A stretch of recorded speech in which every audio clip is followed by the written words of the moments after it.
Well, we are done with LCS Finals with coverage brought to you by Alienware. I'm joined right now by Closer after an unfortunate loss to Cloud9 just now. Closer, I know a tough series. You had a great win yesterday, but I'm sure today still feels kind of rough. How are you and the team holding up after today's games? I mean, it's depressing.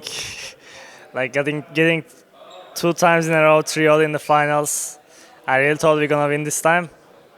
We couldn't. It's just sad. What do you think went wrong? I don't know. I think they were just like straight up the better team. Like game two was the only game that we should have win. Basically, like game one, I think they got us pretty good with the Cannon Nocturne into Sivir, like immobile carry. We were kind of thinking about it in the drafts, but we ended up like, okay, it's game one. Let's just see if they play it. Game two, it was the freest win ever. Like I was feeling it in game. This was the freest win ever. They just called us in the Heralds. They called FBI, and then we lost the Heralds. We went to Drake without Zeri ulti. I think that was like a kind of tilt mistake, and lost the fight there as well. And then like it was just basically game over because their comp was like outscaling us with the Zillion, Zillion Sivir Yumi. So we were like, okay, we lost the fights, but Sivir has no flash now. Let's keep forcing, otherwise it will be worse. And then it just looked like we are just inting, but the game was pretty much over. Well, I didn't get a chance to talk to anybody from 100T yesterday, so setting aside today, how happy do you feel with yesterday's games? Do you feel like that was a series where you were able to show peak performance? There's zero happiness from yesterday after what happened today, to be honest. I mean, only happy thing is, I guess we got a easy group in Worlds, but I feel like after getting trios, I would rather have like a hard group and make like a challenge so we can like make it out of there and like everyone forgets about this. But I guess it's gonna be a fun one. Yeah. Well, okay, so you want to talk about the group stuff. That's what I was going to ask, because like it is very funny because in some way, like you have C9, they get first seed, and then they immediately get into this crazy group, and then you guys feel, I think, much better about your group. So yeah, what was the reaction and like with the team? I'm sure they were recording it, but like, what was it whenever you guys were looking and you ended up the group that you were going to be getting into? We were definitely happy. That was the only good thing about today. We have like the easiest group, all on all groups. Yeah. But also it will be embarrassing if we lose to like Chiefs is the no the Oyster team, Flying Oysters, PCS team. Yeah, I mean we have GNG and potentially RNG. I think it's gonna be fun to play against LCK. Let's see how good Chovy is. Yeah. So yeah.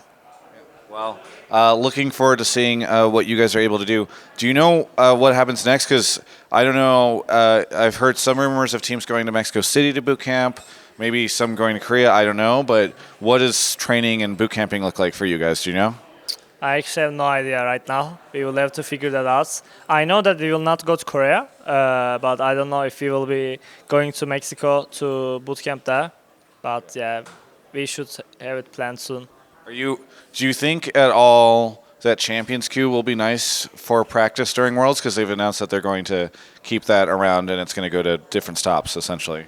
Yeah, I mean, if if Faker ends up playing or like all these big players ends up playing, it will be definitely very good, and it will be a very different environment. It's kind of like Face It in CS:GO that like, so it will be very cool if the World's pros end up playing it. Well, I know a lot of 100T fans were rooting for you guys this weekend, and I'm sure super proud of the performance you guys had yesterday and feeling for you today on the loss. But anything that you want to say to any of those fans? I mean, to be honest, it felt like I was thinking like we're gonna go up to the stage and Cloud9 fans are gonna be crazy. So we were talking like, okay, like let's ignore the fans. We don't care if they hate us. We don't care if they cheer for us. But from finish to end, it felt like 100t's fans were there for us, and they were actually very loud and cheering. I'm sorry that we lost, but I'll keep trying and I'll do my best to make you guys proud. We still like when you consider it. I remember people were saying in the start of the split we will not even make worlds, and I remember in the team as well. Like we were thinking things are going very bad. Like we were losing scrims. The environment was bad.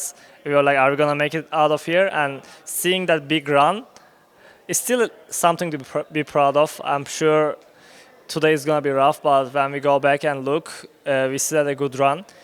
People are gonna, I mean, us included, gonna remember the getting 3-0, but it was hard to get here.